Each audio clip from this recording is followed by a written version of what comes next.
Okay, we're going to get started. We have 6 senators, and which constitutes a quorum.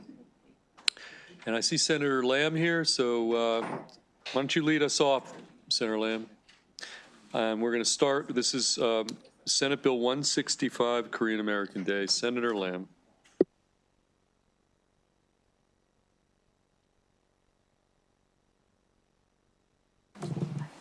All right.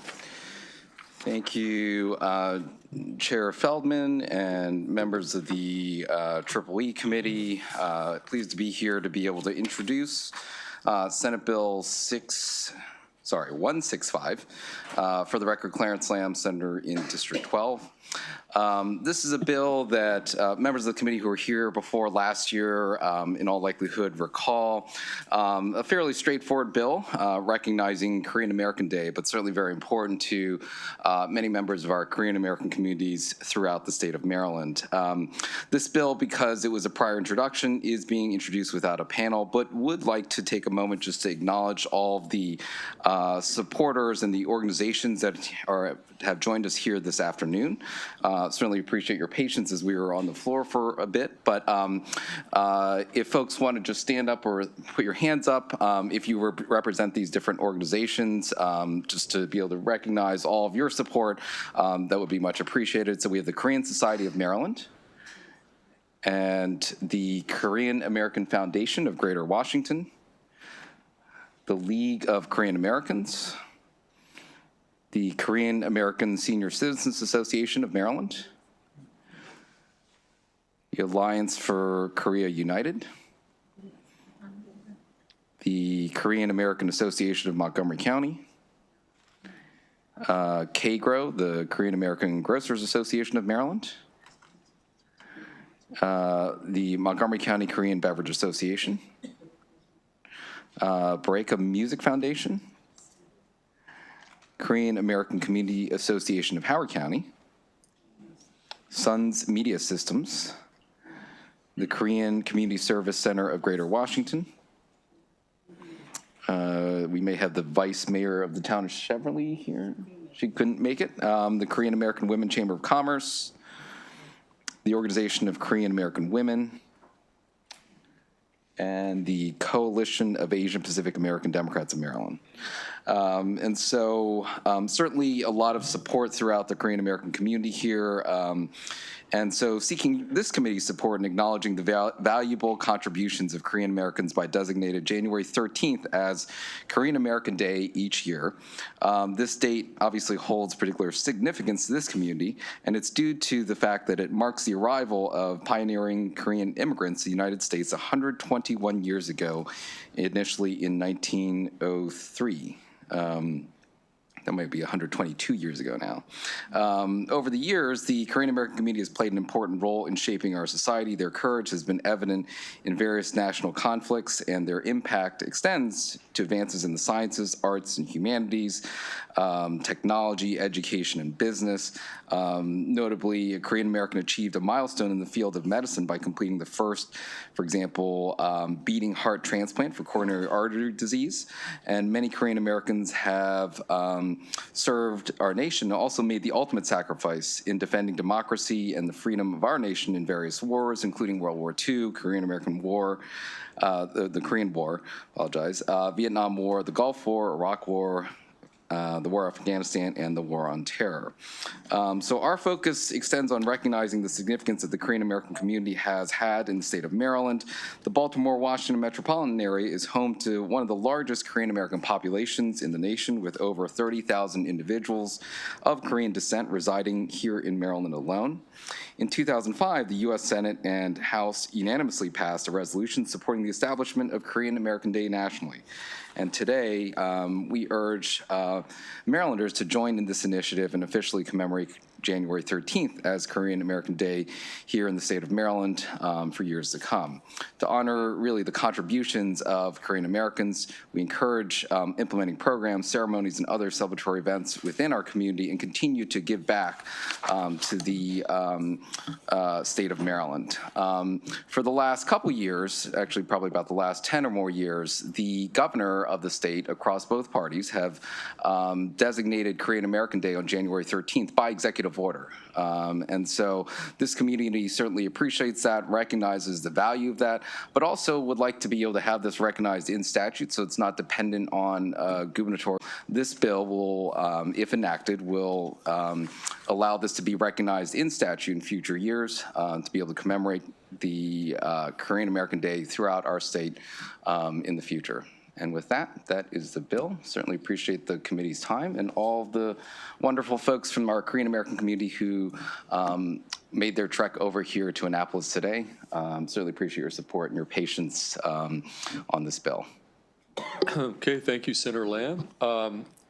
Any questions for Senator Lamb on Senate Bill 165? Okay, seeing none, that concludes the bill hearing on Senate Bill 165, and thank you to everybody for coming down here today. Thank you. Senator Lamb, you have another piece of legislation, and then we'll go to Senator Benson next. You've got Senate resolution. I'm sorry? Yeah, you're going to go right after Senator Lamb's next one here, okay? Senate Resolution 4, use of nuclear weapons. Senator Lamb. All right, thank you, Chair Feldman, Vice Chair Kagan, other members of the Senate EEE Committee.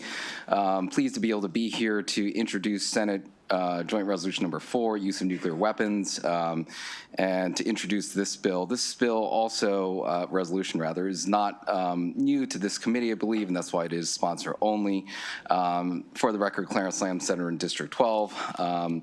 So this bill, this bill is an effort to try to address some of the concerns that we've seen when it comes to nuclear weapons proliferation throughout the world. And no matter our differences, we can all agree on some fundamental desires. We want to keep our communities safe, and we want to protect future generations of Marylanders from any unnecessary risks that might potentially lead to tragedy.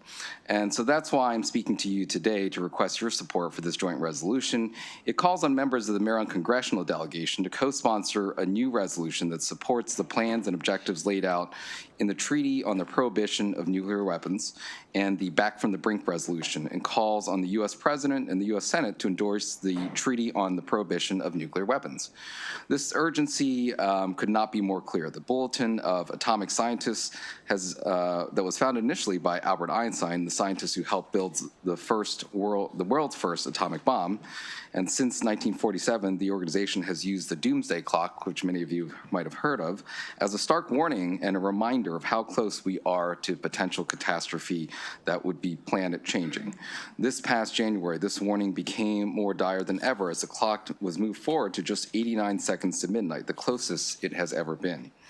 This decision, made by some of the world's leading scientists and security experts, reflects the mounting nuclear tensions, geopolitical instability, and the erosion of arms controls agreements that have pushed us to the brink. The message is clear that the threat is real, and the time for action is now. We would kindly ask that you join the 7 state legislative bodies and over 75 municipalities and counties, including Baltimore, Frederick, Prince George's, and Montgomery counties, as well as Washington, D.C., in passing a Back from the Brink resolution. Your support in the advancement of this joint resolution will send a clear message that the people of Maryland stand for a future free of the threat of nuclear catastrophe and for the protection of generations to come, and certainly appreciate the co-sponsorship of Senator Brooks and Benson, Lewis Young, Muse, and a few others. So with that, that is the bill, the resolution rather, and certainly appreciate the time of the committee. Okay, thank you. We have Senator Hester has a question. Thank you, Senator Lamb. I really appreciate this bill. Sure. Would you like, have you introduced the folks behind you? We should have some folks from the Physicians for Social Responsibility who I believe are also in the back. You want to stand up? Dr. Fitzgerald, Dr. Du Bois, who are here also to support this bill. They're probably not unfamiliar faces to this committee. So thank you. I'm from Frederick County, also in support. Thank you. James Wagner, the current veterans of peace of nuclear war Maryland. And Hussein Rahid, Advanced Technology Acceleration, University of Maryland. Okay, well, thank you. Any additional questions for Senator Lamb on Senate Resolution 4? Okay, seeing none, that concludes our bill hearing on Senate Resolution 4. We're going to next move to Senator Benson, Senate Resolution 3. Senator Benson, why don't you come up to the table And we do have one witness on this bill, Mr. Wahid. I see you just announced yourself. Why don't you just stay there after Senator Benson testifies? You can come up next, okay?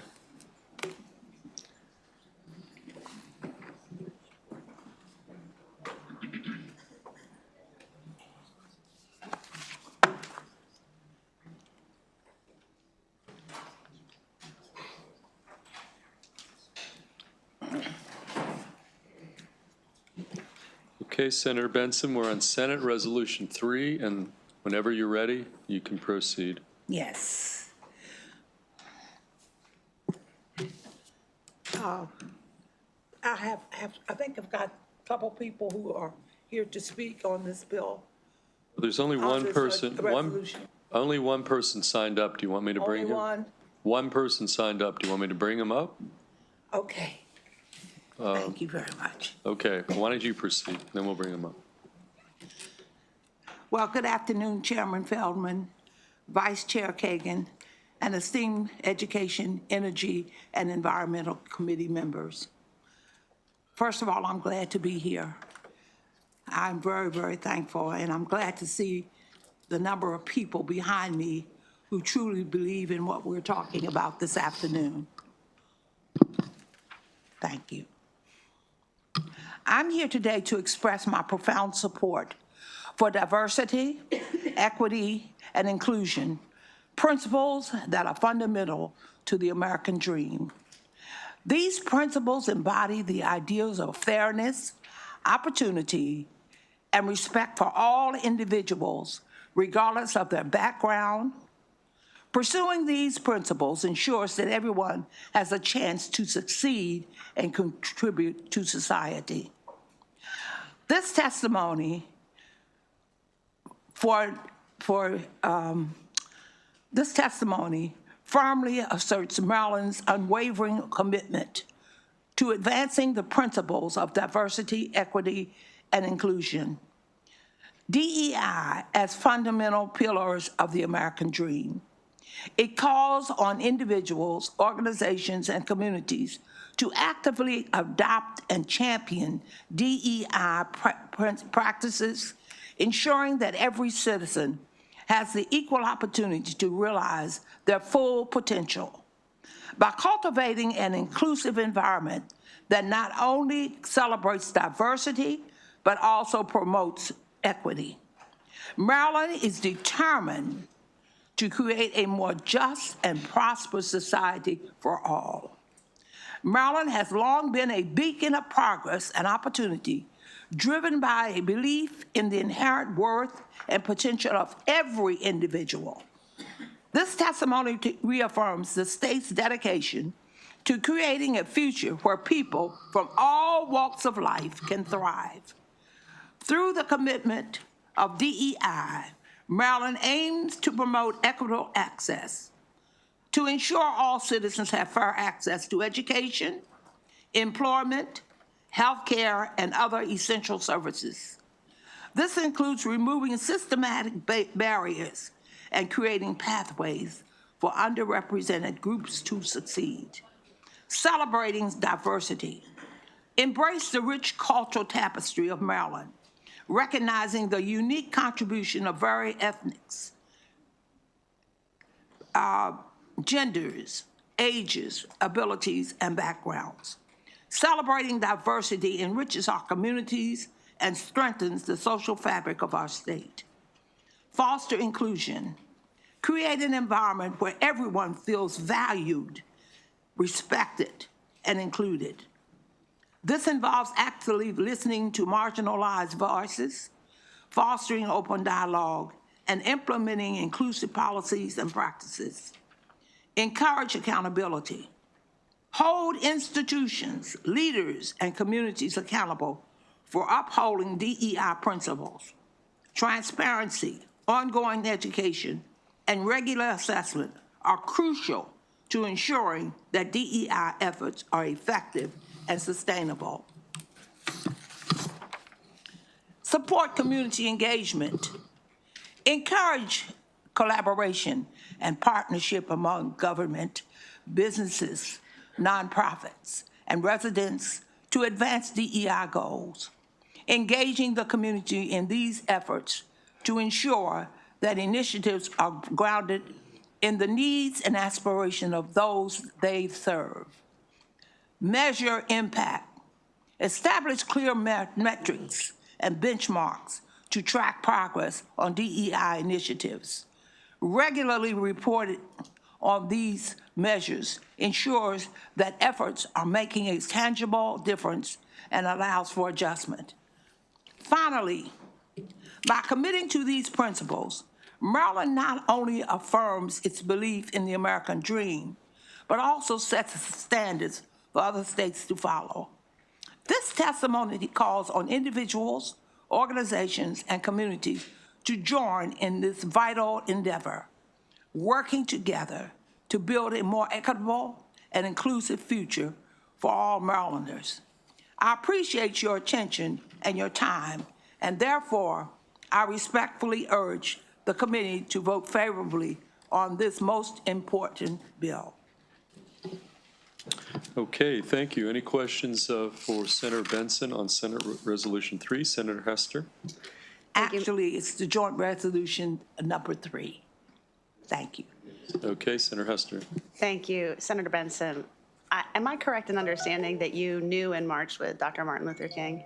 I'm sorry. Did you know Dr. Martin Luther King? Of course I did. Yes, I thought you did. Very well. Very, very well.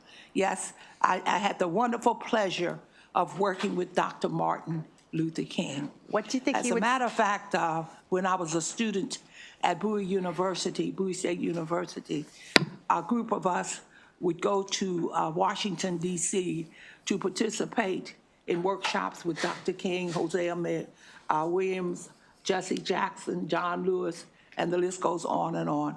And it was a very exciting time. For those of you who don't know, Dr. King was not a tall man, and he had a real interesting Southern drawl, very interesting. Of course, when you hear him speak, you really don't, you have to speak to him individually to really get an understanding and a grasp of his Southern, the way he spoke. His Southern drawl was very interesting. Very slow, always had his finger up beside his face, and he would take at least 5 minutes to respond to a question. He was a wonderful, wonderful little man. Okay. Any other questions for Senator Joanne C. Benson? Okay, thank you, Senator Benson. We do have one witness signed up, Fatima Waheed, signed up favorable with amendments, but it's actually Hussein Waheed. We know that to be the case. Your wife always signs you up under her name, but we will allow you to testify favorable with amendments, and you will be up to 2 minutes. So put the clock on. Thank you very much for the chance to bring forward the reality, the facts of the impact of diversity, equity, and inclusion. And I just wanted to say, it's not just the American dream, it's a universal dream, and also a reality, because I've been working on advanced technology acceleration for UNESCO, and I could see firsthand what a transformation, what an economic transformation those initiatives could bring just through the advanced technology application, and also the interactive specifications and standards, methodologies, and algorithms that were developed with the inclusion of contributions from all over the world. I just wanted to point out that the same was proven here in Maryland, especially during the pandemic years and the epidemic. Voluntarily developed applications for advanced technologies resulted in $70 million economic efficiency every year up to 2030. And this was acknowledged nationally. It became a national standard. And all the delivery of those results over this 5-year period was 40 weeks ahead of schedule. And one of the interesting parts of this achievement is, if you ignore any segment of society, immediately the models give alarm signals that certain information is missing. So you have to include. There are no alternatives of ignoring any particular section or any background or any origin. So it's a demonstration that technically this is feasible. Advanced technology is a method. It's an algorithm that facilitates the integration of different viewpoints, and that is why we have this proposal for dynamical systems, specifications, and standards. Okay, any questions for our witness? Thank you very much. Okay, seeing none, that concludes bill hearing on Senate Resolution 3. We will next move, we'll just take it first come, as an honor code, was Senator Jackson or Senator Ellis here first? Do you have any idea? Thank you Okay. very much. Okay, you guys could arm wrestle. Okay, Senator Jackson, we're going to take you up on Senate Bill 140. Yes. And I think you've got your intern up here, or? Absolutely. Okay, that's fine. Thank you, Mr. Chairman, Madam Vice Chair, and members of the EEE Committee. For the record, Senator Michael Jackson, District 27, on behalf of Senate Bill 140, and I will end my speaking points there, and I will have my intern, one of our interns, to present this piece of legislation, and I'm sure you'll be very impressed. So pull that microphone. Make sure you put that mic close and then give us your full name, and then take the time to present the bill you need. Okay? All right. Thank you, Chairman Feldman, Vice Chairwoman Kagan, and members of the Education, Energy, and Environment Committee. For the record, my name is Robert Tyler Sewell. I'm one of Senator Jackson's interns this session. And today I'm imploring you to please support Senate Bill 140, which requires the governor to annually proclaim August 31st as Overdose Awareness Day. I want to thank Senator Jackson for bringing this bill forward, along with the committee for allowing me to testify today. So Senate Bill 140 is a very straightforward bill that requires the governor to annually proclaim August 31st as Overdose Awareness Day in Maryland. This is simply codifying an existing practice over the past several years in both the Hogan and Moore administrations. This legislation is very important, and it has extra emphasis this year, in a year where the governor wants to add extra emphasis on state efforts to combat drug overdoses and addiction. Each year, Maryland has lost thousands of residents to the growing epidemic of drug overdoses and drug-related deaths. According to the Maryland Department of Health, Maryland recorded 2,454 deaths between October 2021 and October 2022, with the preponderance of those deaths coming from fentanyl, cocaine, alcohol, opioid, and heroin overdoses. Now, I was first introduced to this bill about, I would say, 4 years ago. I was the student representative to the Calvert Alliance Against Substance Abuse. And I heard stories from parents, from friends, and from relatives of those who had been victims of this terrible drug epidemic in the state of Maryland. And the most common thing I heard from those parents and from those friends and from those family, I wish I had known. I wish I could have been there for them. I wish there was awareness. Now, the elephant in the room, I know this bill has come across the committee since 2021, and I also know that the numbers are dropping, the stigma is starting to go away. So I understand why it might not seem like a priority. But I think we're also aware that stigmas can return. Numbers can go back up. By passing this legislation, you would be codifying a commitment to supporting Marylanders who have been victims of this terrible overdose epidemic. You are making this commitment go beyond the governor's office. This is not a difficult piece of legislation to pass. In fact, it's common sense. So in conclusion, I know you all are very limited in time with crossover day coming up, but I do request that you vote favorably on Senate Bill 140. Thank you. Okay, thank you. Give us one more time. I inadvertently did not take down your full name. One more Sure. time. It's Robert Tyler Sewell. Okay, Robert, good job. Thank you. Okay, questions for either Senator Jackson or Robert? Okay, seeing none, that concludes the bill hearing on Senate Bill 140. We have a question or a comment from Senator Kagan. Robert, thank you for your testimony, and congratulations on being lucky enough to being able to work with the good senator from District 27.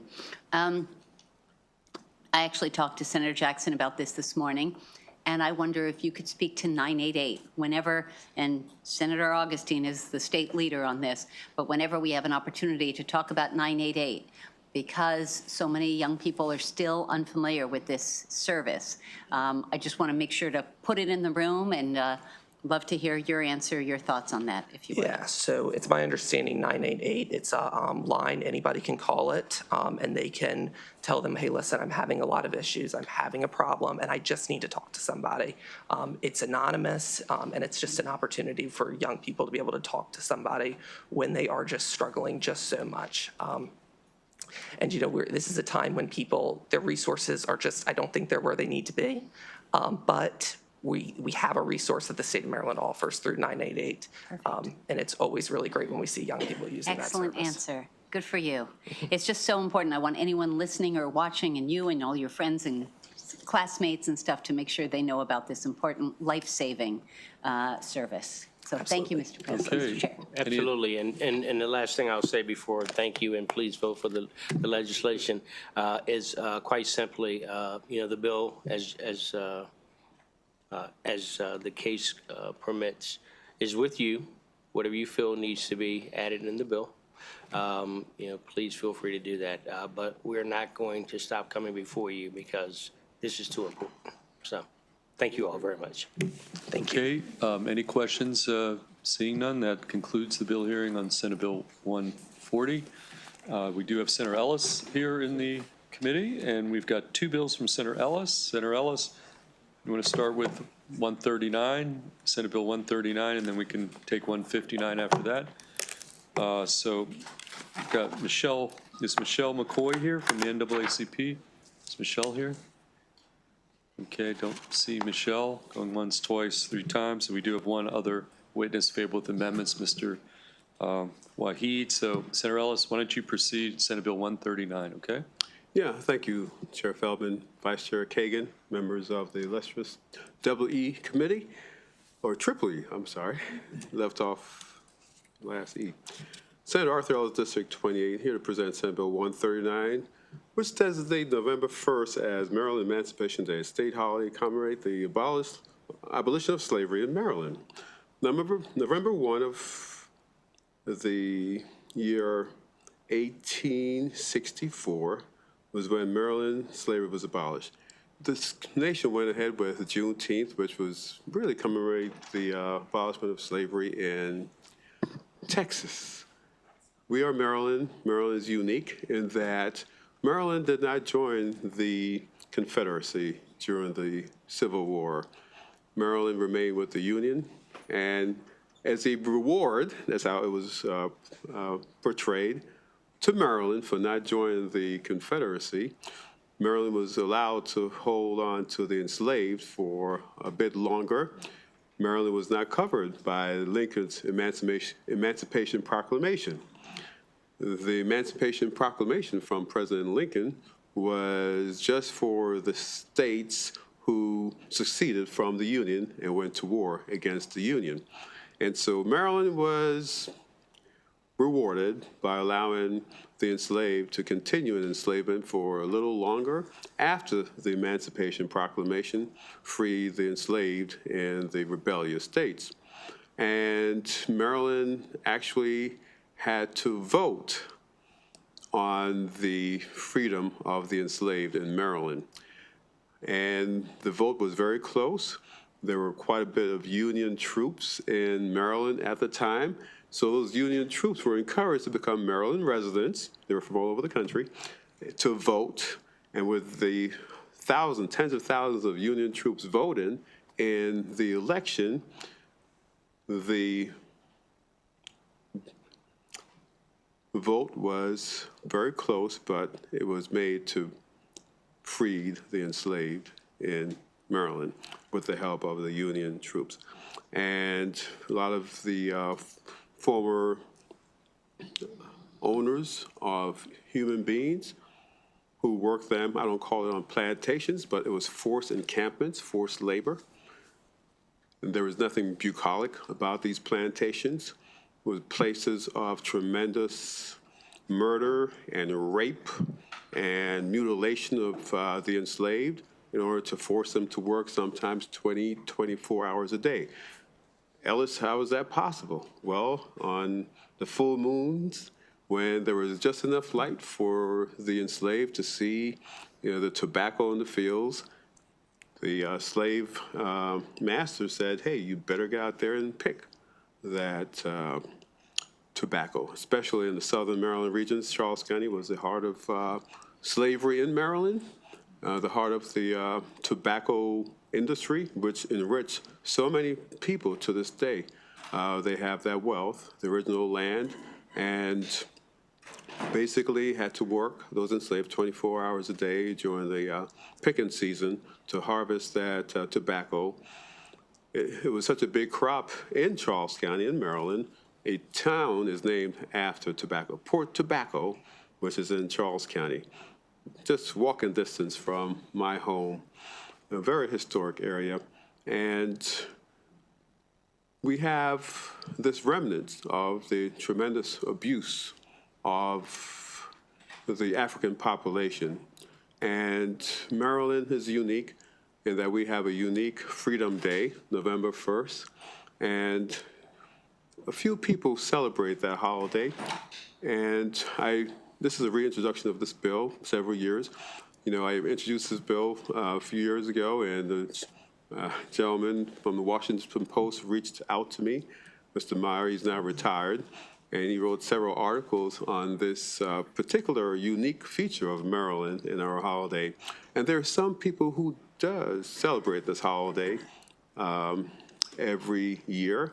In Montgomery County, there is a yearly celebration to celebrate the freedom of the enslaved and the end of that very brutal period in Maryland history. And the Washington, D.C., the District of Columbia, they celebrate Emancipation Day in Washington, D.C. They have a different day. And in Washington, D.C., it is a holiday. Everybody's off, and it's so nice. I love going into Washington, D.C. on their Emancipation Day because all their travel restrictions are lifted and no parking tickets are issued. It's amazing. And so we can park and go to the celebrations and the parades and really be part of history. And it's really interesting that Maryland, as I say we have turned our back on that uniqueness and then really celebrate it. As a Maryland transplant of my family, I've been here over 30 years now, first as a student at the University of Maryland, and then, of course, in the military, but I've decided to settle in Maryland and grow roots here. My son and daughter were born in Maryland. Very unique place, very special place. I love Maryland. Maryland is my adopted home, and I think we can do something to really celebrate this uniqueness, celebrate the end of a very brutal period. And so, as such, Mr. Chairman, Mr. Vice Chair, and members of the EEE Committee, I hope for a favorable report this year on Senate Bill 139. Okay, do we have any questions for our Senator, for Senator Ellis on this piece of legislation, Senate Bill 139?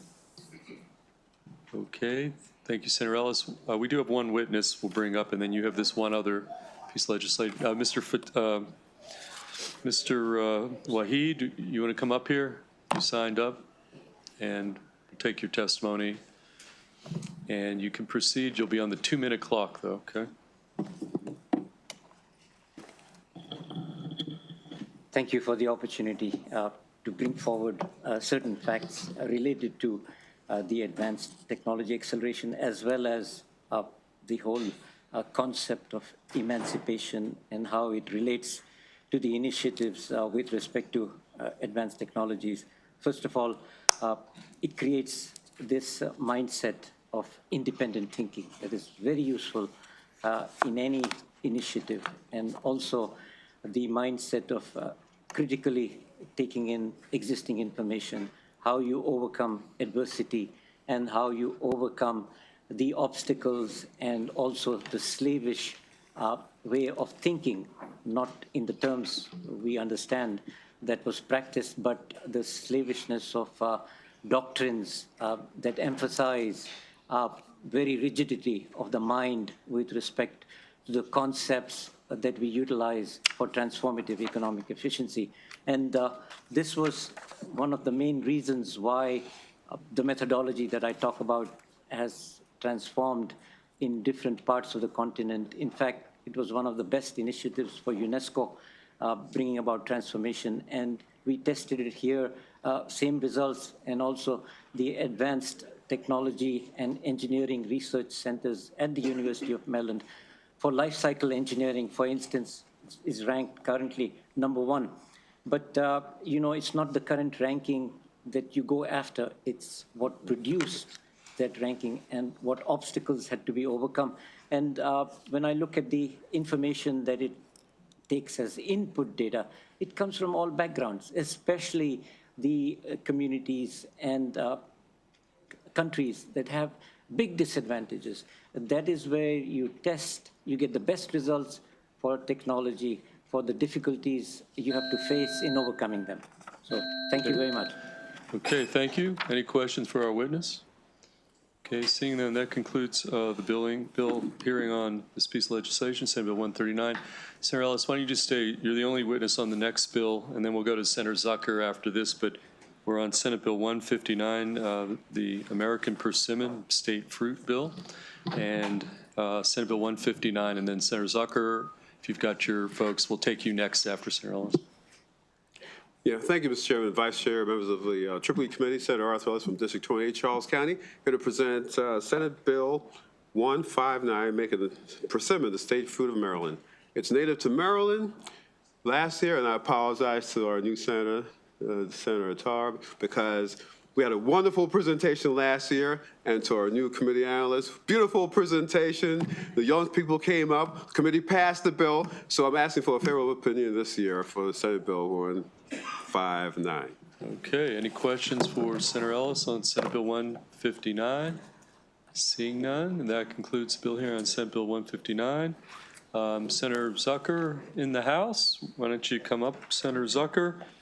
I've got 4 designated panelists. I've got Ashley Bagwell, Miss Bagwell, Sam Zucker, that's an interesting last name there, Stephen Van Ryswick, and David Shore are the, got 4 panelists, 4 witnesses, and Senator Zucker, we're on Senate Bill 764, and the floor is yours. Well, thank you very much, Mr. Chair. For the record, Senator Craig Zucker here in support of Senate Bill 764. Mr. Chairman, we do have some samples, and I do have an activity book, so if there's staff that wants to pass around, great. Otherwise, I'll continue. Thank you very much. Devin, good to see you. Mr. Chairman, about, what was it, David, 8 years ago, 8 years ago, we had, David had come up with the idea of making chromite the official state mineral, designated as a state mineral in the state of Maryland.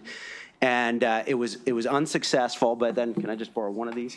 But over the summer, colleagues, I was looking at bills introduced by children, and it's listed chromite, and it said that it failed. It's on page 6.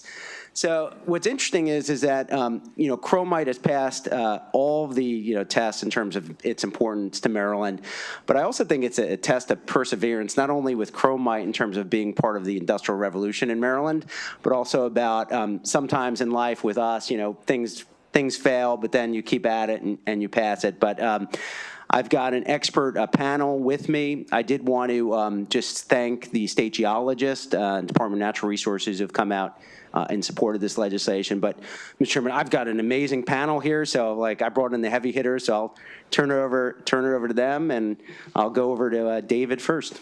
Okay, David. You're going to be on a clock, but we'll give you some latitude. So why don't you proceed, David? Thank you, Mr. Chair, Vice Chair, members of the committee. My name is David Shore, and I am here today in strong support of Senate Bill 0764 to designate chromite as Maryland's official state mineral. Maryland's history is deeply tied to chromite in a way no other state can claim. It was here in Bear Hills, Baltimore County in 1808 that chromite was first discovered in the United States. It was a Marylander, Isaac Tyson Jr., who recognized its potential and launched an industry that made Maryland the world's leading exporter of chromite from 1828 to 1850. During that time, nearly all the world's chromium came from right here in Maryland. shipped out of Baltimore's port to industries all across the globe. Chromite is woven into Maryland's geography, from Chrome Road in Cecil County to Chrome Mine Road in Montgomery County, a testament to its lasting impact. Even Silburn Mansion, now a Baltimore landmark, was built with wealth from Maryland's chromite industry. But chromite is not just history, it's all around us today. The stainless steel in our appliances, the metal in our cars, and even components in our electronics like this mic all depend on chromium, which comes from chromite. It is so important to national security that the U.S. government keeps a stockpile of it, and in 2023 alone, over 100,000 metric tons of chromium were recycled, proving its ongoing value. Maryland has no state mineral, yet 20 other states do. If any mineral deserves this honor, it is chromite, the mineral that helped shape our economy, fueled our industry, and left a legacy that remains visible across our state. Maryland's chromium industry changed the world, and it's time we recognize that legacy. I urge you to support Senate Bill 0764 to make chromite Maryland's official state mineral. Thank you for your time, and I'm happy to take any questions. Okay, we'll go through the panel, and then we'll take questions. Senator Zucker, who would you like to go next? Go Sam.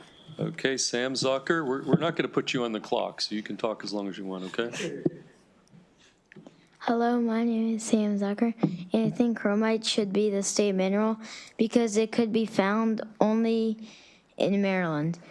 Chromite was first discovered in the U.S. by Isaac Tyson Jr. in Baltimore County in 1808, which is a long time ago.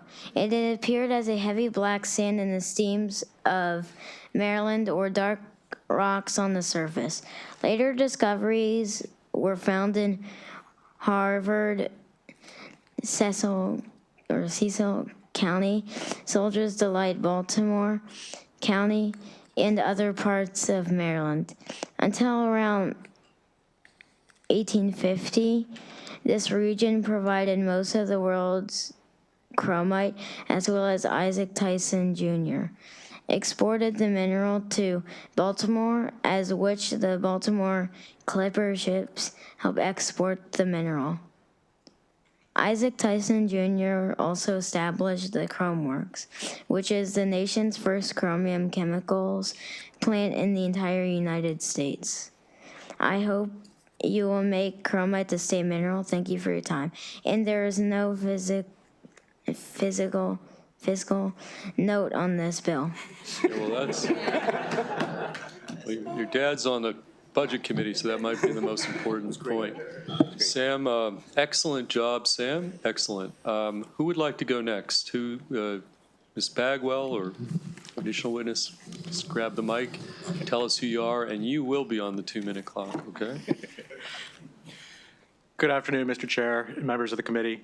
I am Stephen Van Ryswick, Director of the Maryland Geological Survey, a program within the Department of Natural Resources.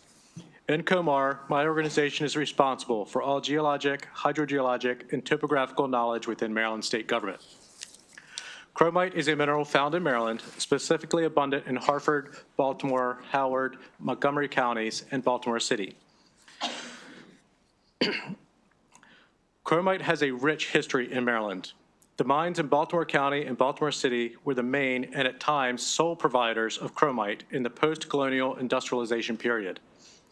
Chromite was mined in these locations until larger supplies that were more readily obtained were found. Mining for chromite stopped in Maryland in the 1860s. Several mines are still visible in Department of Natural Resources state parks today. Initial uses of chromite include paint creating brighter colors.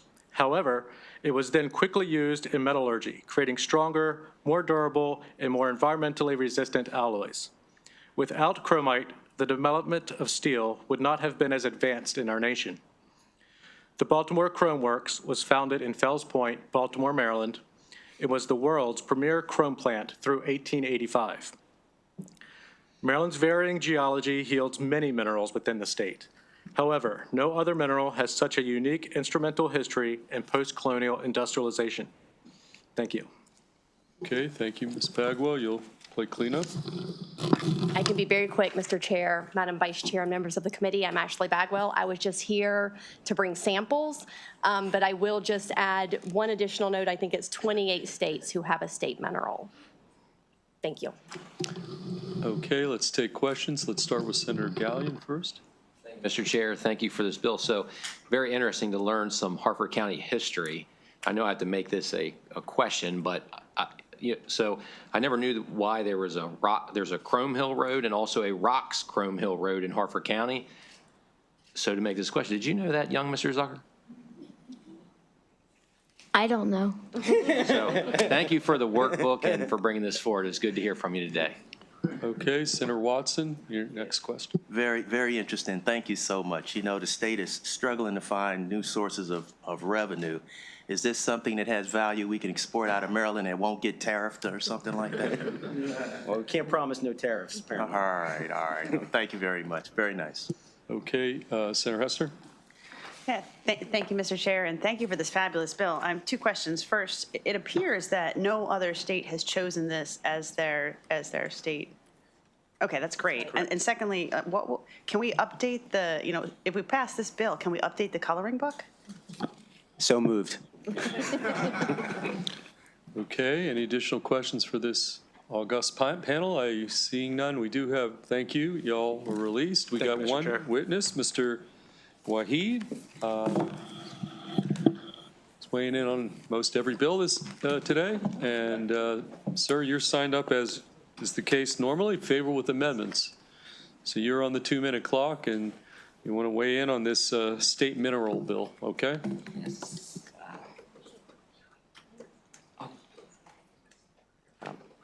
It is great, again, to have this opportunity to bring forward the facts related to the role of chromium, chromite mineral, and also the role of different minerals that play significant role in transformative economic efficiency. The models that I was talking about, the advanced life cycle engineering incorporates the designs that were the first ones and then builds on those designs to come up with current ones and the designs that will take over in the next 10 years. Each detail is of immense value in this process, and you cannot underestimate ever the role chromium has played in the past, is continuing to play at present, and the future substitute materials that will incorporate small percentages of chromium, but also other compatible materials that are artificially created. So the significance of adopting the state mineral, recalling the history and how that history gets into the technology advanced acceleration is extremely valuable. It encourages students to look at the whole perspective, not just for one mineral, but for many minerals. That way it expands our interest overall for all age groups to really appreciate what Maryland does. One example is, the mathematics that goes into the algorithms in Google was developed in University of Maryland, and quite a few people may know about it. It started from scratch. And it continued to be a scratch for a very long time, so much so that the founders wanted to sell it for $500,000. But I just want to bring forward the results of this advanced technology acceleration that has produced tremendous results, and we would like to see it expanded utilization in Maryland, and that is why I bring forward the value of these methodologies and algorithms embedded in dynamical system interface standards. Okay, thank you. Any questions for our witness? Seeing none, that concludes the bill hearing on Senate Bill 764.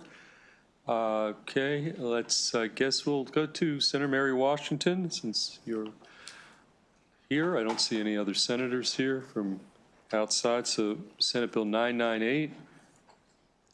I've also been told we have a group visiting from Liuna. Y'all want to stand up if you're from Liuna? Is that who you are? Are you guys in the front row? Orange shirts from Liuna? Okay, welcome to the EEE Committee. Senator Washington, again, we're back on Senate Bill 998.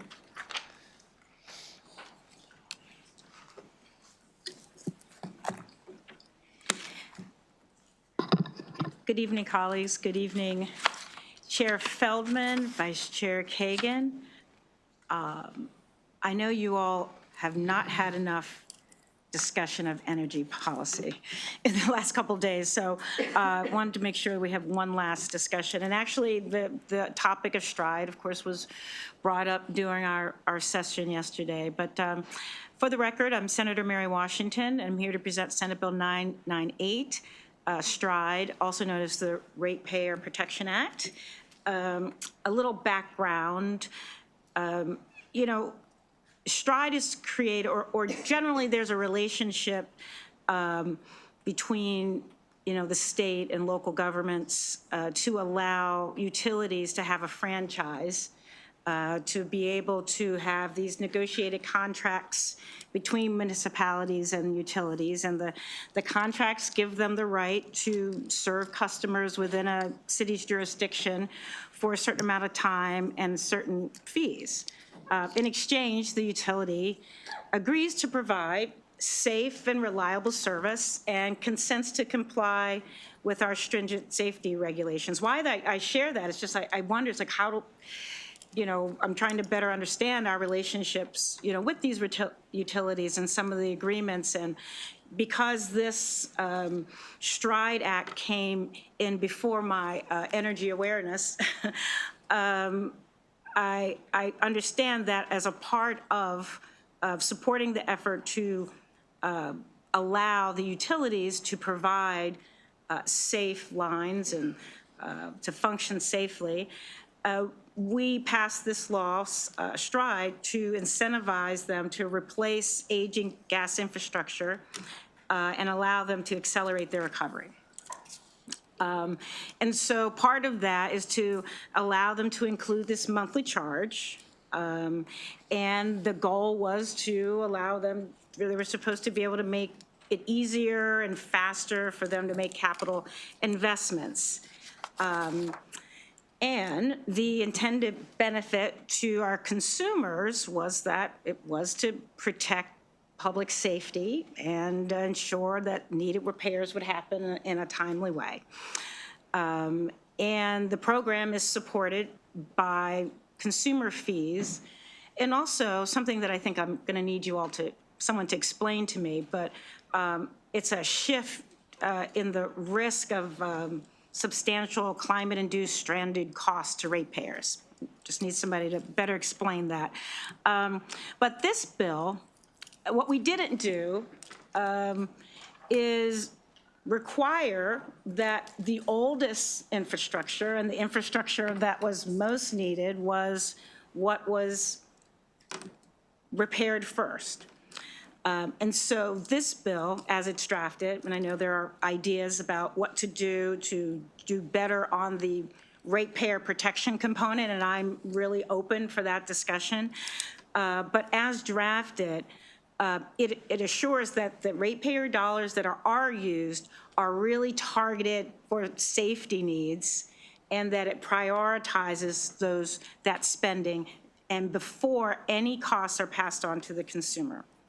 So why is this necessary? The gas utilities have spent more than $2.1 billion on infrastructure, and they are projected to spend another 7.2. And again, as we've all learned this year about the relationship between infrastructure costs and the abilities of utilities to use that to substantiate their rates, we need to get a handle on how they're spending and what they're able to do with their infrastructure.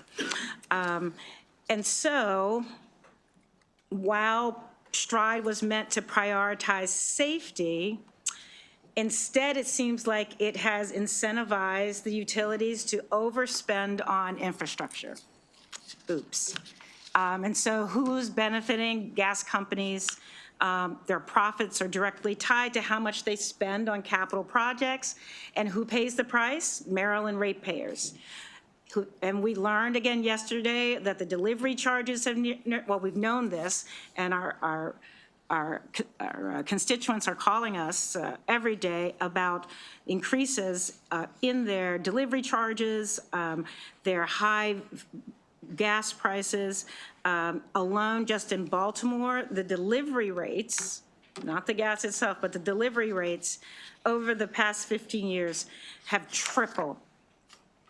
Now, there's been some talk of repealing STRIDE. Just be clear, and I think we heard it yesterday, that repealing this is not going to address the challenges. And this bill does not seek to repeal STRIDE. And it also is not presented as the only answer. It's just part of what I hope would be of our solutions towards ensuring that the reforms and the policies we do set are spent in the interests of our communities. So what does the bill do? It prioritizes safety. The gas companies must focus on the most hazardous leaks first, instead of replacing pipelines wholesale for profit. And again, despite STRIDE's intent, hazardous leaks per year have increased. So the hazardous leaks have not decreased. We're going to ensure cost effectiveness, and saying that, and I do believe we could probably make this language stronger. Before approving spending, the PSC should require the gas companies to compare replacement costs and other alternatives, like fixing the leaks instead of fully replacing lines when unnecessary. And then the goal, too, is to curb unnecessary spending. The bill does not stop pipeline replacement, but ensures that the utilities just justify the work before our ratepayers are charged. Advances in leak detection technology now should really allow for more targeted repairs. And given what we heard yesterday about some local ordinances and some local requirements around how much it needs to be replaced when lines are replaced, we might want to consider that. The amendments we've drafted are from the PSC, and the goal is to improve the clarity while addressing some of the utilities' concerns about notification and timelines and feasibility of implementation. And these amendments strengthen the bill's intent while ensuring practical implementation. And I'm also, this is our bill, if you'll have it, and if there are other things that you believe we should do, I'm open to that. The bill does have broad support, and we do know that this is an important tool. It hasn't resulted in what was intended 10 years ago, 12 years ago. And so this bill is a way of getting it. In addressing the opposition, pipeline replacements will continue. You know, the argument that STRIDE as it exists has failed to reduce leaks. I believe it has failed in part because of not the insistence or the requirement to focus on, you know, the leaks, and has just allowed wholesale replacements. And we absolutely understand that ratepayers cannot continue to afford unchecked spending, but if we change STRIDE to this model, it absolutely will reduce it. So this bill is about protecting our families, our seniors on fixed incomes, our small businesses, and we need to pass this bill. It's not anti-gas, it's pro-consumer, it's pro-safety, it's pro-accountability, it's practical, it's pragmatic. And even if STRIDE were repealed, the utilities would still be required to maintain safety of their infrastructure, and that is why I started with that. That's the agreement, that in order for them to operate, they have to keep it safe. But without this, they can make these replacements at will. So I look forward to the conversation. I look forward to working with you. And I don't believe I don't have anyone on my panel, because I know we've been talking about all of this a lot, so. Okay. Thank you, Mr. Chair. We're going to take questions for Senator Washington. We will start with Senator Watson. Thank you, Senator Washington. I know you've been doing a lot of work in here. I do want to recognize folks here, I believe, from the Mid-Atlantic Pipe Trade Association, Teamsters, and Miller Pipeline. We appreciate all of you coming in. The question that I have, Senator, is the challenge I have between ad hoc break fix, which would reduce costs because you're only attending to a pipe when you see a leak, versus preventative upgrades or anticipatory replacement. And so you had mentioned that the hazardous leaks have increased. Is that because of the age of the pipes? Well, I think what we're offering is not mutually exclusive.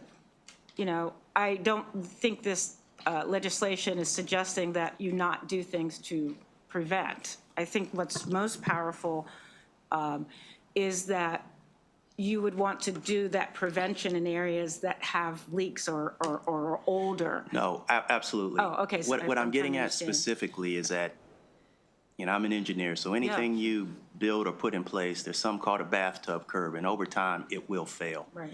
My question is because of the age of the pipes, are all the pipes at a point where they need wholesale replacement? If so, then that leads me to, we need to keep doing what we're doing and replacing all these. If not, and the leaks are not a function of the old pipes or something else, then maybe for a while, until we can stabilize these rate increases, we stick to this, pretty much focus on break fix, right? Instead of just doing these wholesale, you know, upgrades to the new PVC. Does that make sense? Well, it sounds like you agree with the bill. Your bill, the specific question I have with respect to this bill Yeah, thank you, is, Chairman. my concern is the alternatives to replacement, right? Okay, right. So how would the mandated alternatives to replacement analysis work in practice? What would they go to if not the current way they're operating? And what's available? All right, so I'm stretching my knowledge, but I think I've picked up a few things. I think that, for one, some of the things that's been reported in my area, and I think you and I actually talked about that you can replace a line or a meter, and some replacements have been occurring at a commercial level in residential communities, and that's not needed. And it's making these wider than they are needed for a residential area increases the costs, right? And so, you know, if you are presenting a plan to replace all the pipes, because again, it doesn't keep you from doing it, and it's going to the PSC, and you're recommending they're recommending commercial grade pipes for residential areas, that might be a cost to say, hey, you know, maybe you don't need that. So I think that what this is, and just remember that the utilities have to have a responsibility already to keep their infrastructure up to date and safe. And so I think I'm not, but so Stride, since this is an additional incentive, right? They're already, from my understanding, they're already get recovery. This is incentivizing the recovery. And so if we're making this additional investment, I don't think it's unreasonable for those repairs, because assuming they're maintaining their repairs for the entire system, this special program should be targeted for those areas that are oldest and are breaking, or perhaps an amendment or something to, you know, sort of make the bill a little more nuanced. So in summary, could add some other the bill language. gives PSC additional tools to ensure due diligence is done before wholesale upgrading large pieces of pipe which have not failed yet and might not require that immediate attention. Is that a fair statement? That's the goal. Would any jobs be lost if your bill was adopted? I am not aware. I'd be happy to see that analysis. I would not imagine if you're accelerating, in other words, if by not spending as much on one, so there's one job site and it's spending a lot because they're doing a lot of, let's just say, unnecessary repairs. Yeah. And if you reduce that, I don't know, 30% or whatever, maybe that can then be used on another site and actually open up for spending, you know, in another area. So I actually don't I think quite possibly it could allow for more multi-sites and multiple things happening at the same time. Thank you, Senator. Thank you, Mr. Okay, Chair. let's go some questions on this side, and Senator Hershey, you'll be next up after this bill, but we're going to go with Senator Hester next. Thank you very much for this bill and for your leadership on this issue, Senator. My question was, I mean, I really appreciated the conversation we just had about making sure that this is in the best interest of the ratepayers. So my question is the PSC asking for the clarity that this bill would provide? Like, do they need the clarity that we're supposed to focus on the risky stuff first? Because Yeah, so, yeah, they do not have the authority to require the utilities to do the targeted investments, and so we would need to give that to them. So this bill would help them to focus and reduce the cost? I believe that's the case. That's our. And then I keep going back to the fact that BG and Washington Gas have like different costs. Do you know why that is? I don't. Because Washington Gas is doing it for less than $2, and BG's costs are a lot higher. Again, I think that perhaps something in addition that could be, in this area of curbing unnecessary spending, that is a goal. And as I said, we want to prioritize safety, we want to ensure cost effectiveness, and we want to curb unnecessary spending. So maybe as we do this, those costs may come together. Yeah. Also, though, I believe the pipes in Baltimore area are older, so there might be some legitimate reasons. But we wouldn't know that unless we require them to anticipate the costs, which is also required in here, to project the cost of it and to really have a real plan for the repairs. Thank you. Okay, let's go to Senator Carrozza. Thank you, Mr. Chair, and thank you for the bill. I think we're all focused on what we can do for ratepayers. I want to focus my question on the safety aspects. We, as policymakers, depend on good data before we make major policy changes. And as we've been briefed as a committee, it's clear that, the natural gas infrastructure is really old, going back to the 1800s, the mid-1990s. I mean, so we know that we have that as a challenge.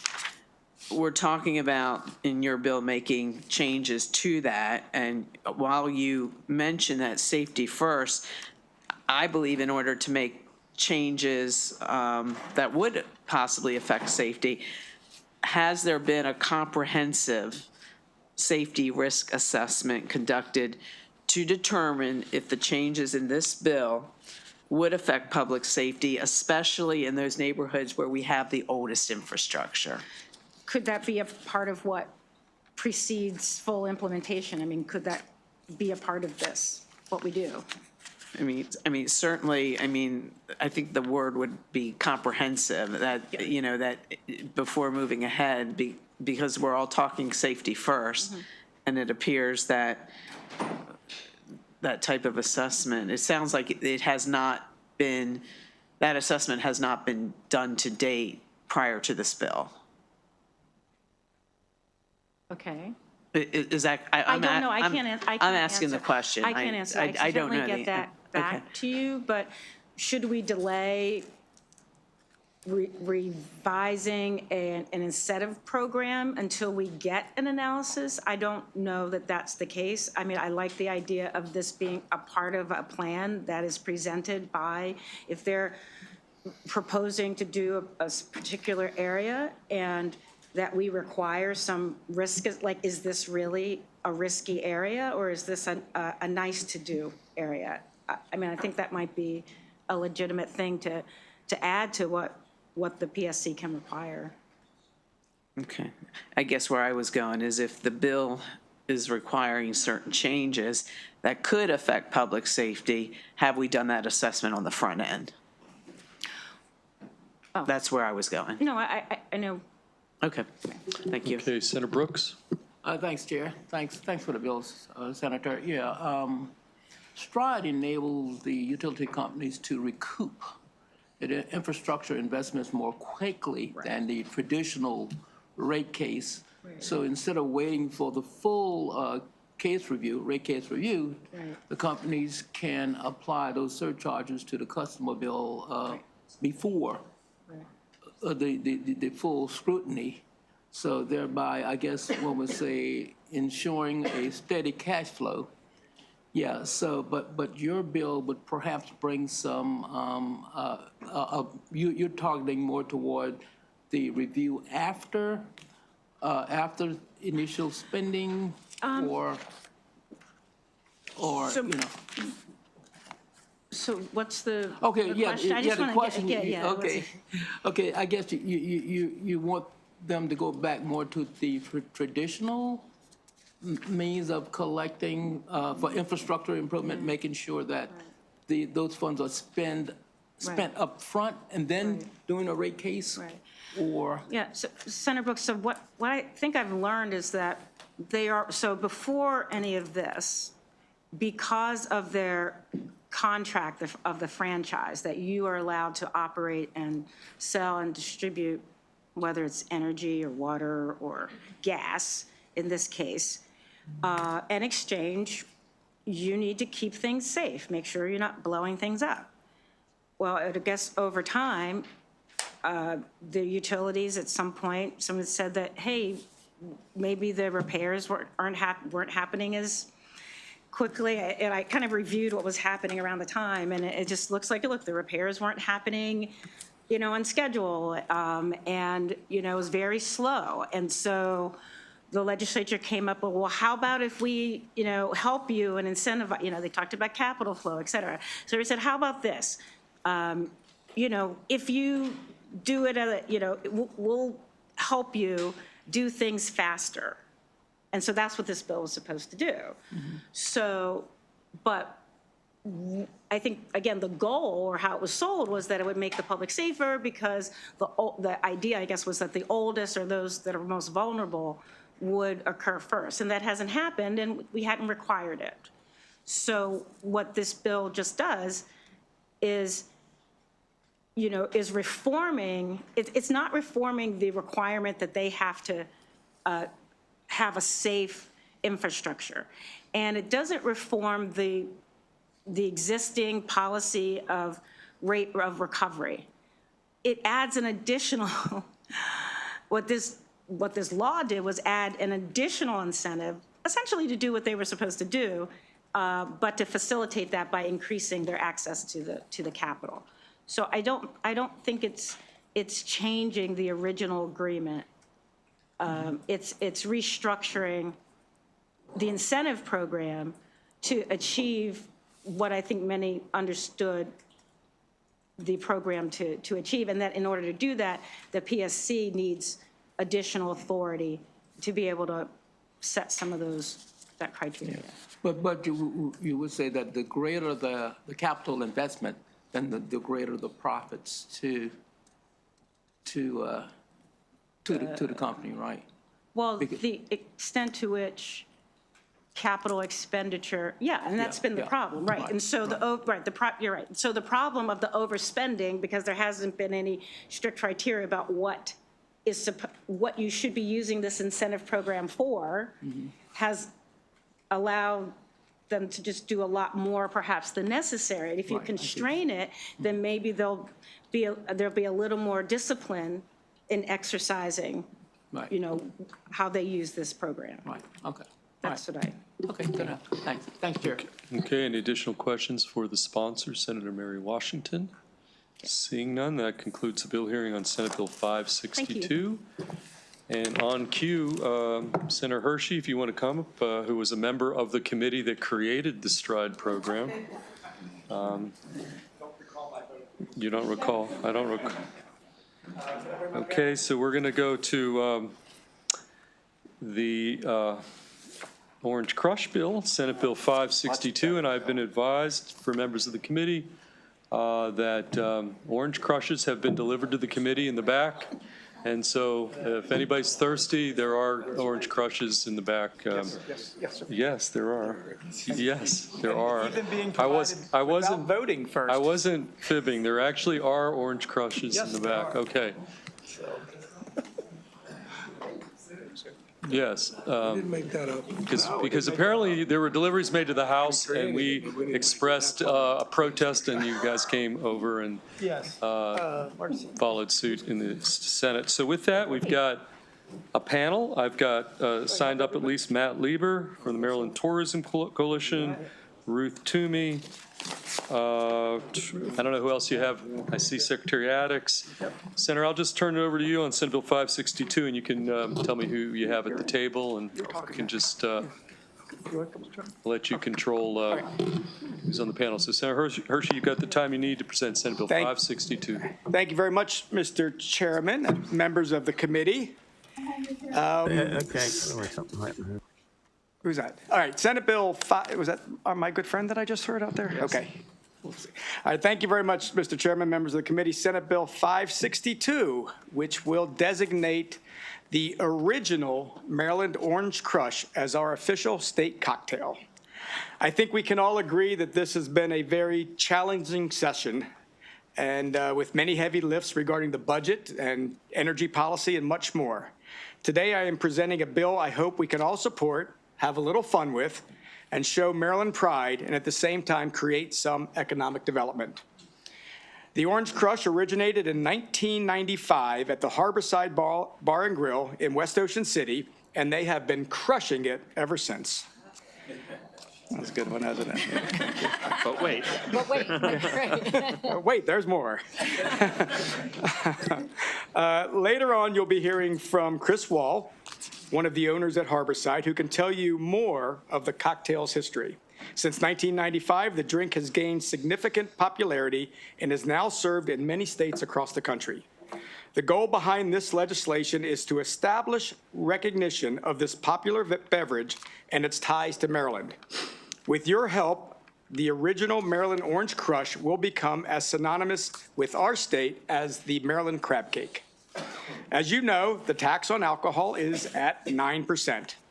Increasing recognition and popularity of the Maryland Orange Crush has the potential to grow the tax revenue in a substantial way, and also to add in the state's economy. It was shocking to learn about the volume of Orange Crush vodka and triple sec sales in Maryland, and with this legislation, that will only grow.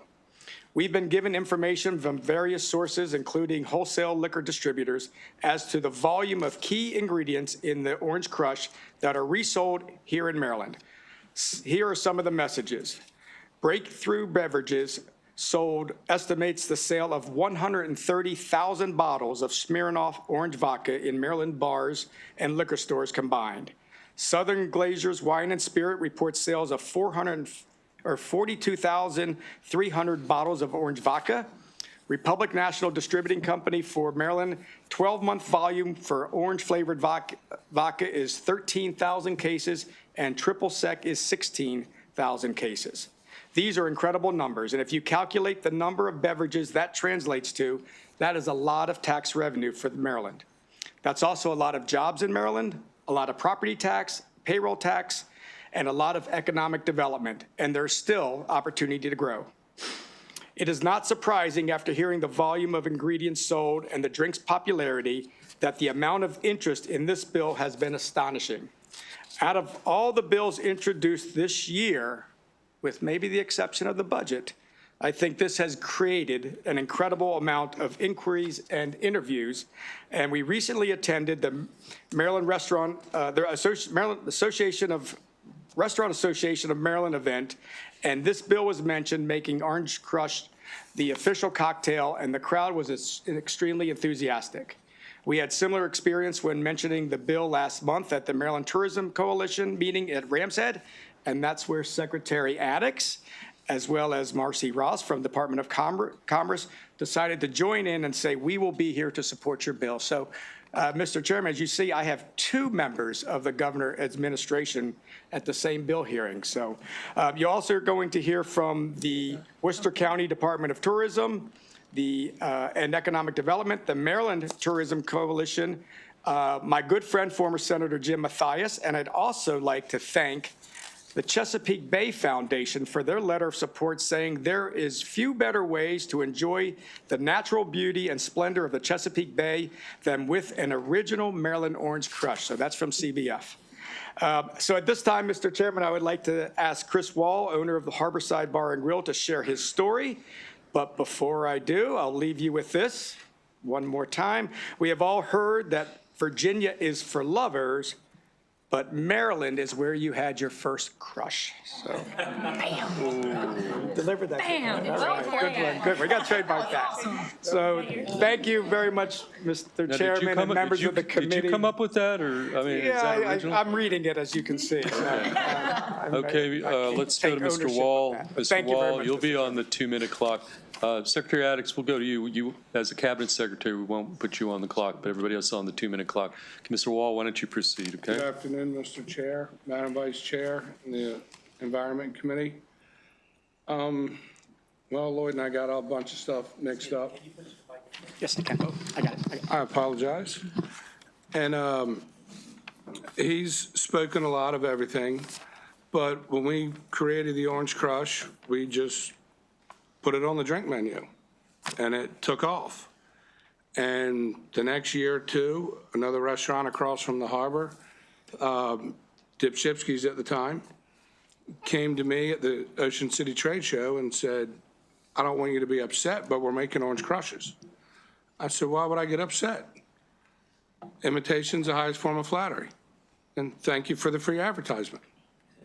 And that's pretty much what I've said all along. And then ended up on drink menus all across the city, across the state, the whole East Coast now.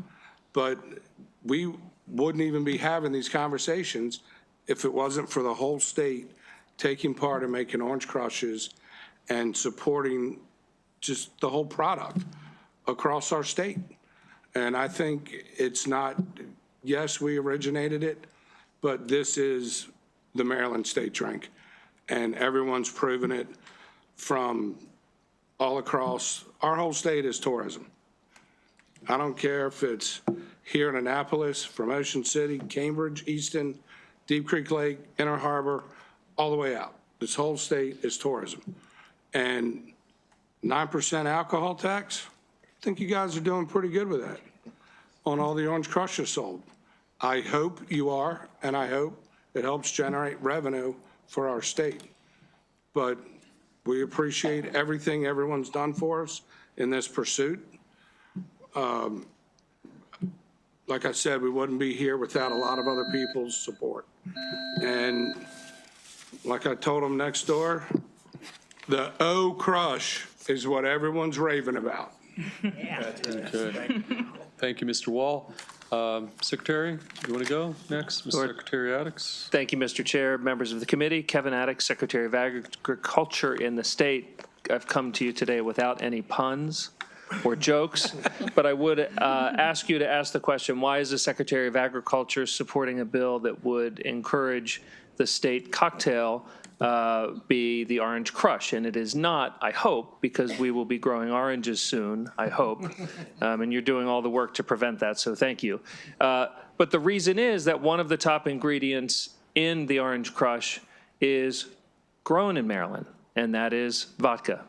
We have a value-added agriculture industry in the state that is made up in some part by distillers located all across the state who are supporting farmers by buying local grain, distilling that into vodka, which, if this bill passes, you will see come get your local Orange Crush on signs across the state. The farming industry is extremely valuable as the state's #1 industry, but as you know, it's highly competitive and farmers are looking for ways to diversify. Making spirit is a great way to do that, so I urge you to support this agriculture bill. I urge you to support this economic development bill. I urge you to support this tourism bill, and I ask for your favorable report. Thank you. Okay, who wants to go next? Senator Hershey, who do you want to designate next? Okay, tell us who you are, and you'll be on the 2-minute clock. Good afternoon, Mr. Chair and members of the committee. I am Marcy Ross, and I am the acting Managing Director of the Maryland Department of Commerce's Offices of Tourism and Film. I am here today in strong support of Senate Bill 562, designating the original Maryland Orange Crush as the official state cocktail. And I want to thank Senator Hershey for introducing the bill.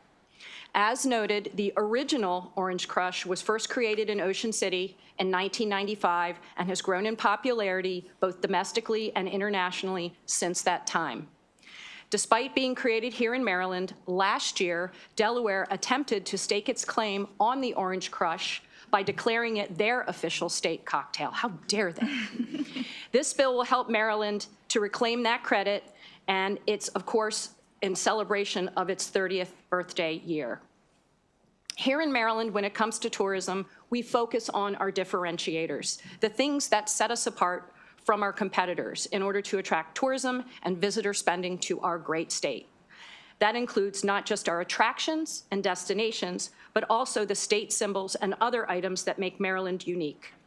If you look at the list of state symbols in the fiscal note, you will see many of the things that we all think of when we think of Maryland: the Baltimore Oriole, the skipjack, rockfish, and lacrosse, to name a few. Of course, when it comes to distilled spirits, we are the originator of rye, so we are Mayor Rye land. Designating the original Orange Crush as the official state cocktail opens the possibility of marketing messages to bring visitors to Ocean City and across the state.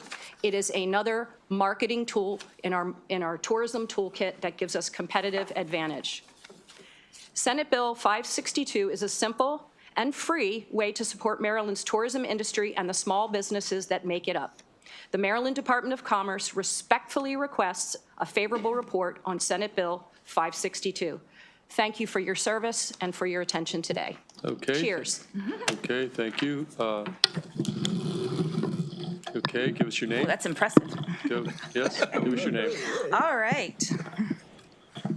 Thank you, Mr. Chair, members of the committee. Appreciate the opportunity to speak here today. My name is Melanie Purcell. I'm the Director of Tourism and Economic Development in Worcester County, Maryland's coast. So we are, again, all about tourism, as Chris said, but this is big business for us. Although the fresh squeezed original Orange Crush was created in our county, and we're going to certainly see the benefit. This is an excellent and unique marketing opportunity for all of Maryland to increase tourism and economic activity. And I was mentioning earlier that we actually hosted 20 German group tour operators a couple months ago.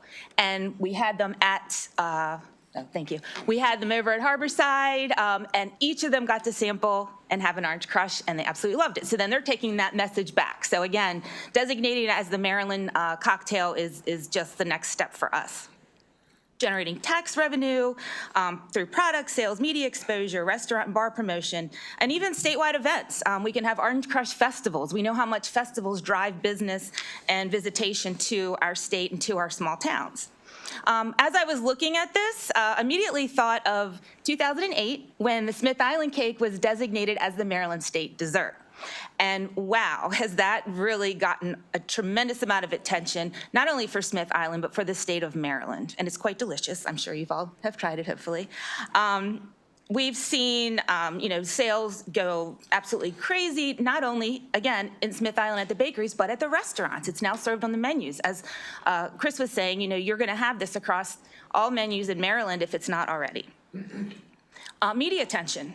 Excuse me. The Smith Island cake's been on Today's Show. It's been on The Chew. And recently there was a 60 Minutes episode featuring Smith Island, and they were showing them make this homemade Smith Island cake. And sure enough, sales went through the roof and the media exposure was tremendous.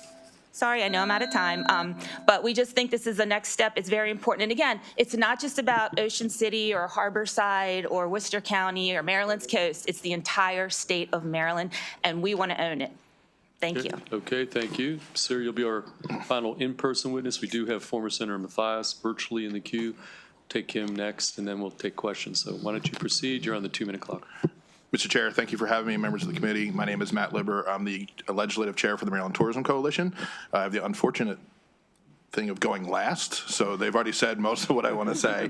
But we are fully in support of this. This is a tourism bill, while it may not seem that way. We were in front of this committee a couple years ago to make rye whiskey the official spirit of Maryland, and we're currently working to make a rye whiskey trail like you would think of Kentucky with the Bourbon Trail. This is something we can do in Maryland with this as well. When you come to Maryland, you want to feel that full Maryland experience. You want to have a crab cake. You want to have a Smith Island cake. Now they want you to have an orange crush with it. You'll note that the fiscal note for this bill has no impact on the state, and I respectfully disagree with that. Senator Hershey pointed out this is tax revenue, 9% on alcohol sales. So the more orange crushes we sell, the more tax revenue we get in the state. We're already using this. I'm part of Team Maryland, so we market the sports tourism for Maryland. Every time we go to a trade show, we serve orange crushes from our booth in the convention centers. So we're already doing this, and we just want to codify this so it is official. And as mentioned, we don't want to lose to Delaware. They literally used the tagline, Maryland created, Delaware legislated. They trolled the governor after they signed the bill in front of the Starboard in Dewey Beach. We don't want to lose to Delaware, like in anything, especially this, since it was created in Maryland. So we ask for a favorable report. Okay, before we take questions, let's go to our one virtual witness, former State Senator James Mathias. Let's see if we can get him up here. Okay, Jim, you're gonna start your video.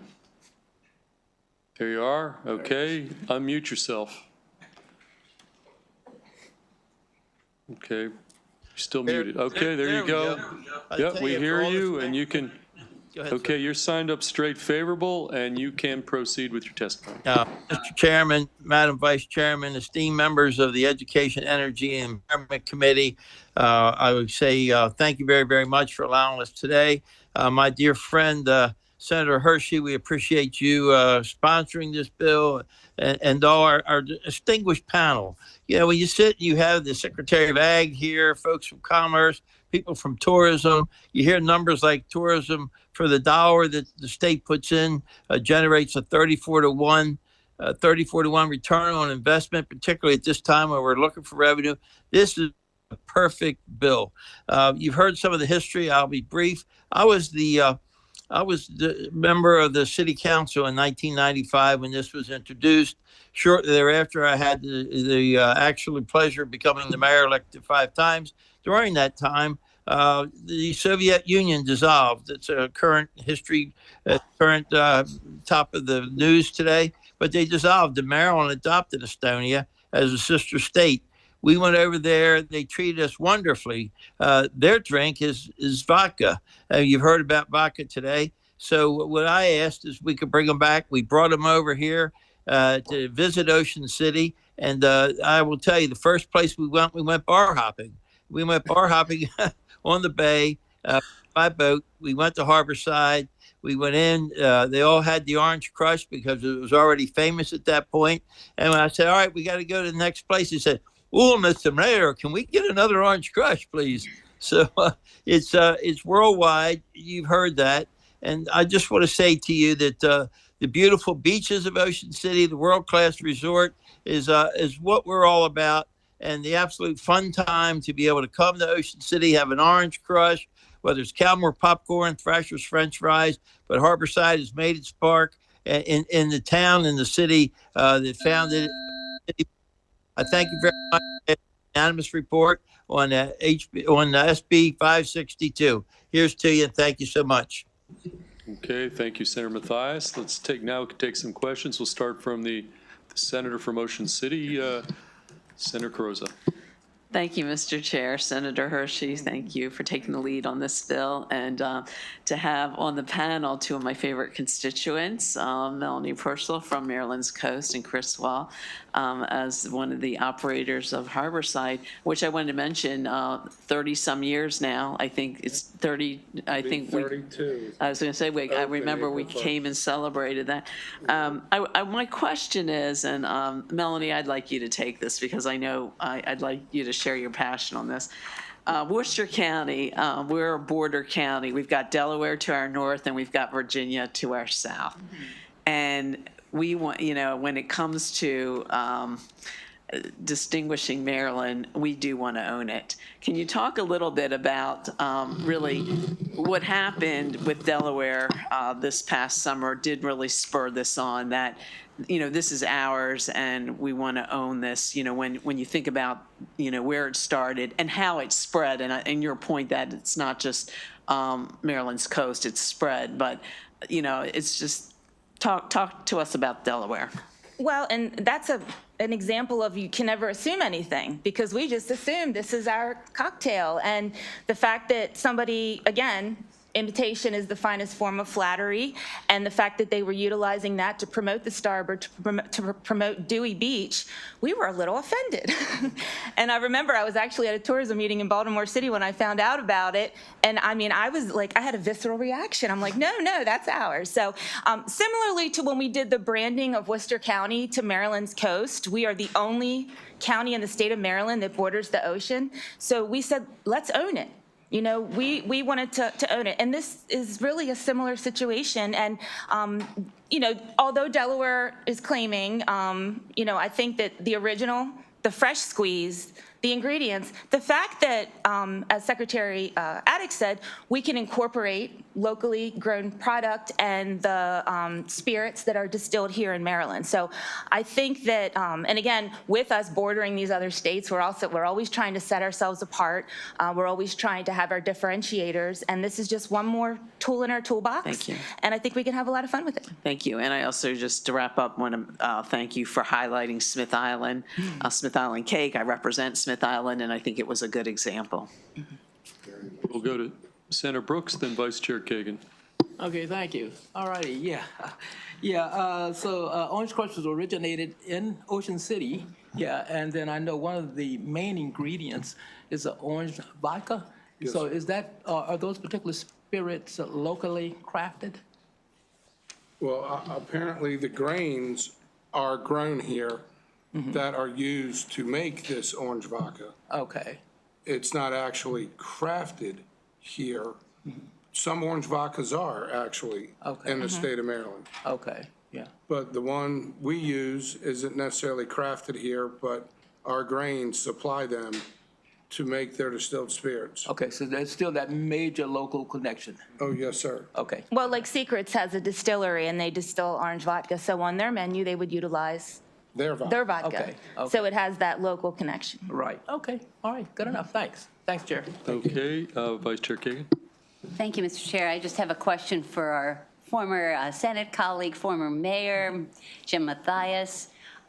Didn't you leave something out on your laundry list of foods? Didn't you leave out Fisher's popcorn, Old Bay flavored? I thought you did not say the words Old Bay at any point?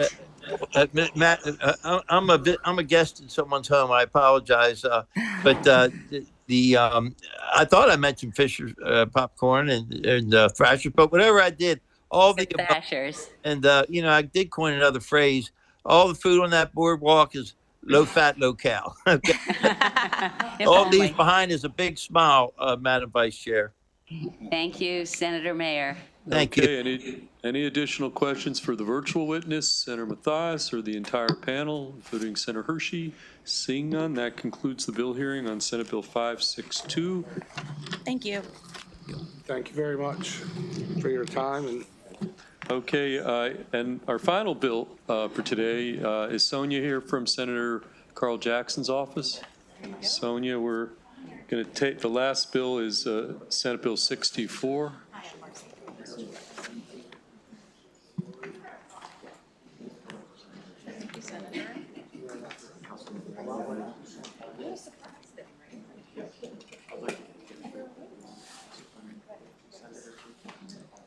Okay, and you've got, Sonia, we've got three designated panelists, Brownwyn Mitchell-Strong, Charles Davis, and Linda Davis. Are they here? Okay, those are the three witnesses on this bill, Senate Bill 64. And I know this originally was Senator Klausmeyer, now Senator Jackson's bill, so why don't you proceed to present the bill, Senate Bill 64. Thank you. Thank you. Good afternoon, Chair Feldman, Vice Chair Kagan, and the members of the EEE Committee. For the record, I'm Sonia Kinjui, here on behalf of Senator Carl Jackson, who is currently in a voting session in the Finance Committee. I'm here in support of SB 64, state designation of the Natural History Society of Maryland as a state natural history museum. This bill, quite simply, designates the Natural History Society of Maryland, or NHSM, as the State Natural History Museum of Maryland. I have a panel here from the NHSM to tell you in depth why they're deserving of this honor, but I wanted to take a moment to tell you how important this organization and museum is to Maryland. NHSM was established nearly 100 years ago in 1929 in Baltimore City and moved to its current location in Baltimore County in 2006. It will soon launch a major renovation, which has been supported financially by both the state and county. This location operates a natural science museum, which is free to all Marylanders. It has a scientific collections estimated to include over 200,000 specimens, including a recent exhibit featuring the first ever woolly mammoth skeleton to be displayed in our state. These collections are being digitized and cataloged in an online scientific database, which can be shared with other institutions. NHSM provides educational programs to thousands of students and adults each year through science clubs, online and field experiences, and STEM programs.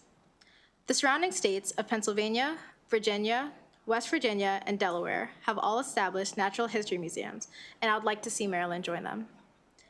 In what can only be described as trying economic times, NHSM is financially strong, owning its own building and operating in the black each year. Lastly, the museum serves as an economic anchor for its community, Baltimore County, and the state at large. Designating the Natural History Society of Maryland as the official state natural history museum will help it to grow, create additional tourism opportunities, and will help to preserve critical scientific collections which otherwise might be lost. There's one amendment as well. It strikes former Senator Clausmeyer's name from the bill and adds Senator Jackson's as the main sponsor. I respectfully request a favorable vote on SB 64. Thank you. Okay, thank you. Who wants to go next? Okay, why don't you put the mic in front of you? You're going to be on the 2-minute clock, and tell us your name. My name is Linda Davis, and I'm an advocate for the Natural History Society of Maryland. Thank you for your consideration of Senate Bill 064, which will name the Natural History Society of Maryland as Maryland's official natural history museum. With this bill, we hold up a mirror in front of our state asking, does Maryland have structures in place to ensure stewardship of our natural heritage for future generations? Currently, the answer is no. Maryland is one of the few states without a natural history museum. We have no state repository for natural history collections. There is no officially recognized institution entrusted with educating the public about our state's natural heritage, while also providing the critical roles of preserving and researching scientific collections. Building a new museum from scratch, while a potential option, would be cost prohibitive and redundant. We currently play a vital role, and we don't intend to stop. However, without state designation, our role has limits. Designation would assure collectors that we can be entrusted with rare specimens that need caretaking. It would signal to the public that we are a trustworthy resource of information, and it would raise the stature of Maryland's research and collections among the natural scientists worldwide. You really can't get a full understanding of what we have and what we do through any printed material or oral testimony. The only true way to understand the importance of what we are doing is to visit our museum in Overlea, or attend a program online or in one of your districts. I would encourage each of you to take some time in the coming year to visit us. In the meantime, please support Senate Bill 064. Why don't you go next? Hello, my name is Bronwyn Mitchell-Strong. I'm the Education Director for the Natural History Society of Maryland, NHSM. For 96 years, NHSM has served the citizens of Maryland by providing a central location where our collective natural history is stored, studied, celebrated, and shared. It is the only place of its kind in Maryland. In addition to the collections, NHSM has a museum open to the public and programs designed to educate, engage, and enlighten. Our educational programs are intimately linked with the collections and occur within the museum, online, and throughout the state. We are impacting your constituents with mobile museum exhibits, field and canoe trips, fossil kits in schools, teacher professional development classes, workshops, hands-on experiences for college students, community science and research, and the museum itself, which is free for the public to access and explore. Museums are valued not only for their collections and programs, but as safe, trusted places that support the ideals of our democratic society. Our designation as State Natural History Museum of Maryland will provide a safe place for Maryland's irreplaceable collections, allow us to reach more students and teachers and anyone who has an insatiable curiosity, increase our visibility and our ability to attract donors, and collaborate with other institutions. So we really hope that you designate the Natural History Society and support the bill 064. Okay, thank you, sir. Sir? Chairman Feldon, Vice Chair Kagan, committee members, and others present in the room. I'm Charles Davis, Trustee Emeritus of the Natural History Society of Maryland. I'm here to support Senate Bill 64. I'm going to speak briefly about the part of the museum most of you never know about. Museum consists of two parts. Firstly, there's the outer museum. That's the museum you experience when you visit. The outer museum is where samples of the collections are displayed and interpreted. And then there's the inner museum, where collections are housed, organized, cared for, and studied. The collections of the past contain irreplaceable information. The collections are studied to answer important questions about medicine, disease, biotechnology, environmental management, conservation and wildlife studies, climate change, agriculture, fisheries, pests, minerals, cultural, recreation, human history, and education. The research results from the inner museum provide the information and the material for the outer museum. The House bill benefits the inner museum and helps to address an issue that the State and Natural History Society of Maryland have been grappling with for the 95 years we've been in existence. Because Maryland doesn't have a state-designated repository, natural science collections, like this one sample here this was from a collection. We will get collections like this from individuals who might collect 17,000 butterflies through their life, all right? They'll show up on our doorstep only by chance. Because at the end of life, things like these personal collections are the items that executors and relatives say, like, what are we going to do with Uncle Fred's butterfly collection? All right? And because we don't have a prominent state-designated repository, these amazing collections often end up in landfills. I've personally seen that happen. I've been involved with the Society for many years, and I've seen that happen multiple times. We hear about it after the fact. And consequently, thereby, they're lost to all potential societal values. The state designation will increase our visibility and will increase the likelihood that collections like these and the information they contain are conserved to become part of Maryland's natural heritage. And these are some of the benefits of Senate Bill 64. Thank you. Okay, thank you. Any questions for our representative from Senator Jackson's office or any of the witnesses? Okay, seeing none, that concludes the bill hearing, Senate Bill 64, and our bill hearings for today. So thank you. Thank you very much. Thank you. Folks, I just want to, we have been assigned 347 Senate bills, and as of right this moment, we got through 347 Senate bills. So no small task.